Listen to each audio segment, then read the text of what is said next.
Une Iranienne humilie une gauchiste à la radio qui s'imagine connaître son pays mieux qu'elle a. Attendez, c'est pas le bon tweet, là c'est Maxi Bernard. Je disais donc, après Maxi Bernard qui fait ses courses, une Iranienne, effectivement, clash l'affronce de France Inter, pays avec nos impôts. Elle défend l'intervention israélo-américaine en Iran et déstabilise les gauchistes en direct qui disent oui, mais c'est grave quand même. Khamenei aurait dû aller en prison, il aurait dû être jugé sans qu'ils nous disent jamais, ces petits gauchistes de France Inter, comment est-ce qu'ils comptaient amener Khamenei devant un tribunal, mais ça toujours, même en pleine guerre, les gauchistes sont là, je suis la police de la pensée, je suis la police idéologique, je suis la police de la piété morale, et je sais tout mieux que vous, et surtout, je suis meilleur que vous. Pourquoi? Parce que je pense bien, oui, la guerre, c'est mal, tuer Khamenei, c'est mal. En revanche, tuer Quentin Durand, que ça c'est halal, voilà, ça c'est halal. Tuer Charlie Kirk, que ça c'est halal parce que c'était un néo-nouzi, mais en revanche, Khamenei, je vais lui donner tous les gages d'humanité, tous ses droits légaux, les droits moraux que tout être humain devrait mériter, eh bien, à ce tyran iranien, tout ça, tout ce que je n'ai pas donné à Quentin, je vais les lui donner. Et après, surtout,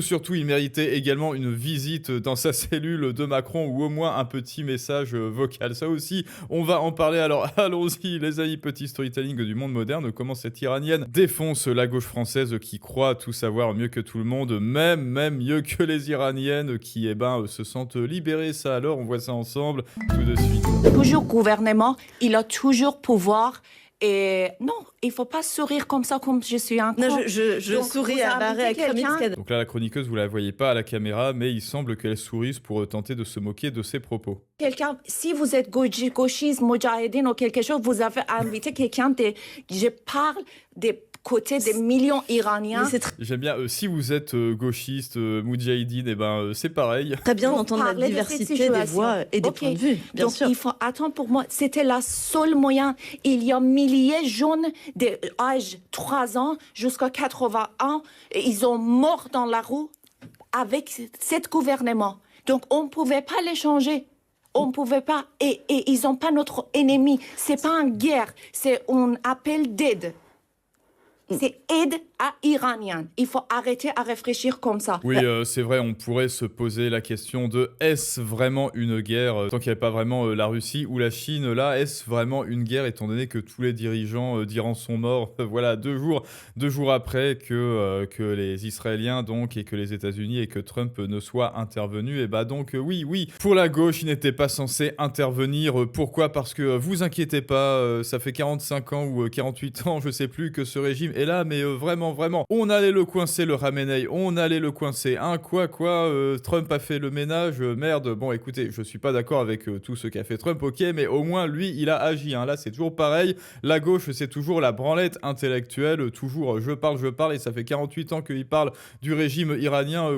Khamenei, vous inquiétez pas, en prison, il doit être jugé. Et là, au bout de 48 ans, Trump fait le ménage, c'est pas juste. On allait la voir, je vous le jure. Il nous fallait juste le lendemain, on allait enfin envoyer les troupes pour mettre les petites menottes à Khamenei et l'acculer devant la 17e chambre, n'est-ce pas qu'on allait faire ça? Mais bien sûr, oui, ça fait 48 ans, c'est exactement la même période depuis laquelle l'Iran dit ne vous inquiétez pas, on va avoir le nucléaire demain, demain, encore quelques jours, encore quelques semaines, s'il vous plaît. Ça fait 48 ans qu'ils vous disent ça, et donc ça leur fait encore un point commun avec l'ultra-gauche française et avec Bernard. Non, attendez, c'était comment le sketch de Groland, vous savez, mais sois patient.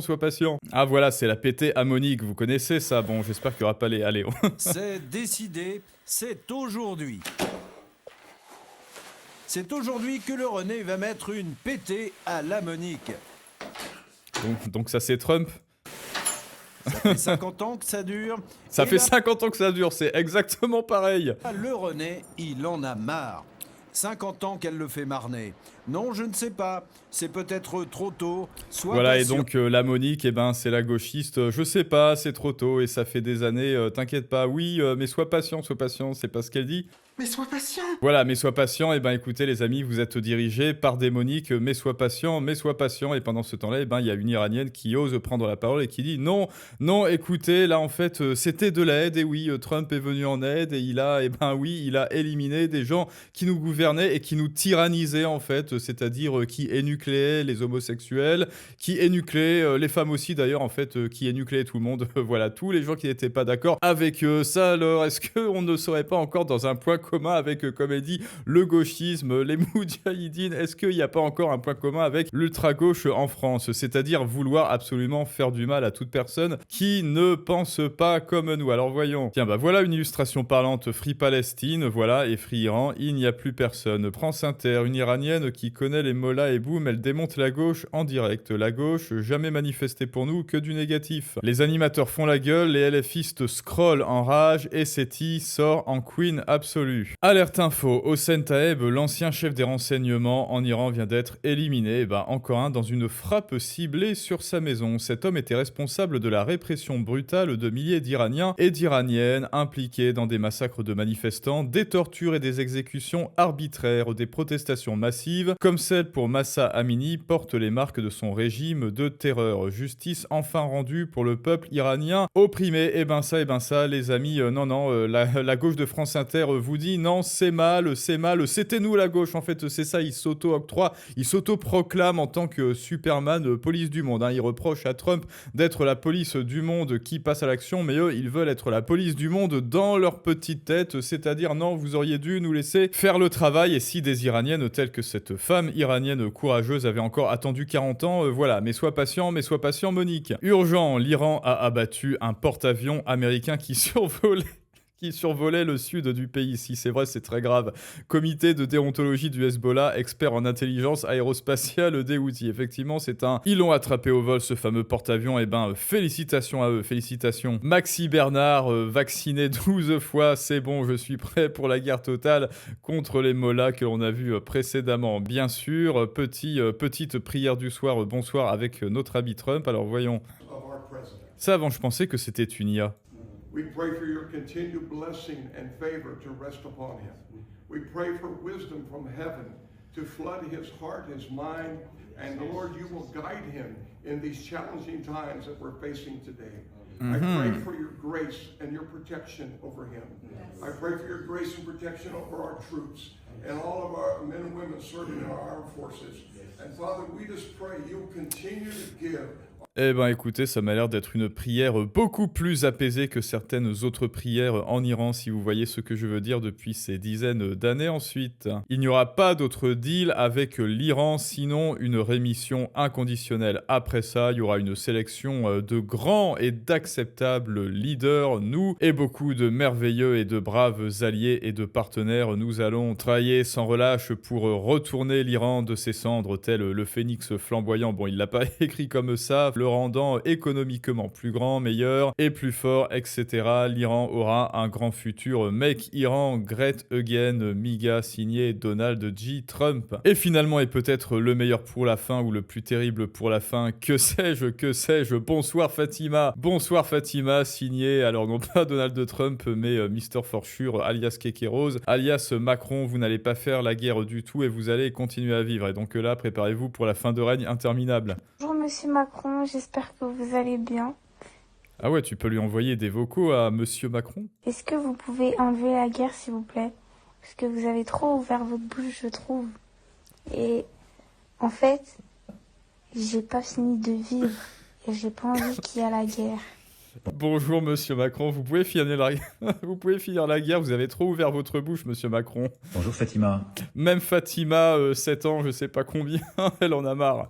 Je voulais vous répondre, c'est Emmanuel Macron, et je voulais en même temps répondre à toutes celles et tous ceux qui m'ont envoyé des vocaux sur Instagram. Alors je comprends très bien et j'entends votre inquiétude, mais je voulais être très clair, vous n'allez pas faire la guerre du tout. Et vous allez continuer de vivre. Après, objectivement, ça doit être dur de devoir répondre gentiment à des gens qui te crachent à la gueule. De peut-être passer votre brevet. Moi, j'ai plus la patience. C'est votre baccalauréat, d'apprendre, de sortir, de vivre librement, de construire votre avenir. Et c'est tout ce que je vous souhaite dans notre beau pays. Qu'est-ce qui se passe ? Notre beau pays et nos beaux fonctionnaires et hauts fonctionnaires payés avec l'argent de Nicolas. Les États-Unis et Israël ont lancé des opérations militaires en Iran. Parce que l'Iran avait pris des décisions très dangereuses pour tout le monde. Elle développait des armes nucléaires, elle avait des armes qu'on appelle balistiques, elle déstabilisait la région. Et elle avait massacré son peuple. Et en représailles des frappes que les États-Unis et Israël ont lancées, l'Iran frappe toute la région. Alors la France, elle ne fait pas partie de cette guerre. Nous, on n'est pas au combat et on ne va pas s'engager dans cette guerre. Mais... Oui, c'est pour ça qu'il a dit, alors je sais plus ce qu'il a dit là, il a présenté, il a sorti, alors non, il a pas sorti sa tub tel un tuyau d'arrosage, mais presque, il a sorti son gros sous-marin et il a dit que cette frappe, personne ne s'en remettrait, enfin bref, mais sinon je ne fais pas partie de cette guerre, je vous jure, mais sinon, craignez-moi, voilà, pour être respecté, il faut être craint, et puis après, mais non, Fatima, t'inquiète. Qu'est-ce qu'on fait? D'abord, on protège les nôtres. On a plusieurs centaines de milliers de nos compatriotes qui sont là-bas. Tous ceux qui veulent revenir, on les aide à revenir en paix et en sécurité. Ensuite, on a des amis, des alliés qui sont frappés par l'Iran. Les Émirats arabes unis, le Qatar, Koweït, la Jordanie. Et là, on les aide, comme un partenaire de confiance, à se protéger, à intercepter les drones, à intercepter les missiles. Et puis enfin, cette guerre, elle est en train de bloquer une grande partie du commerce mondial, de bloquer du pétrole, du gaz. Donc elle est en train d'augmenter le coût de la vie dans beaucoup d'économies, de créer de l'instabilité. Donc là... Oui, enfin, toi aussi, tu augmentes le coût de la vie de Nicolas. Hein. Écoute, de manière... tu es le premier coup net de la France. Tout à fait pacifique. On est en train de se mobiliser pour essayer de sécuriser le trafic maritime, faire que les bateaux, les tankers puissent sortir. Puis je dirais enfin, il y a un tout dernier sujet, c'est le Liban, qui est en même temps aujourd'hui touché, très déstabilisé. On les aide à retrouver la paix et la légitimité, la souveraineté, le calme, alors qu'ils sont aujourd'hui bousculés par cette situation. Eh ben, écoutez, en parlant de souveraineté, si vous en avez marre de ce que dit Kéké Rose, vous le savez, hein, qui est notre premier fonctionnaire, notre premier salarié, à nous tous net que nous payons avec notre argent, eh bien vous le savez. Pour ceux qui n'ont pas encore pris en main leur souveraineté économique et qui veulent faire croître leur argent, eh bien en fait, quelle que soit la conjoncture économique, guerre en Iran ou non, Maxime Bernard et Macron et Gérard Larcher, l'omnidévoreur, le feront à votre place et ils dépenseront votre fric à votre place. Et donc pour ça, la solution jusqu'à ce dimanche minuit que je vous propose, c'est, vous le savez, la méthode Afuera, où je vous montre tout sur mon écran avec des cours sourcés, c'est concret, il y a une garantie. Donc toi aussi, affranchis-toi et reprends ta souveraineté financière. Tout ça, c'est expliqué en description et en commentaire. Et maintenant, c'est à vous de me dire ce que vous pensez de tout ça, les amis. Et je vous dis à tous à très bientôt pour un prochain storytelling du monde moderne. Mais ça, c'est une autre histoire.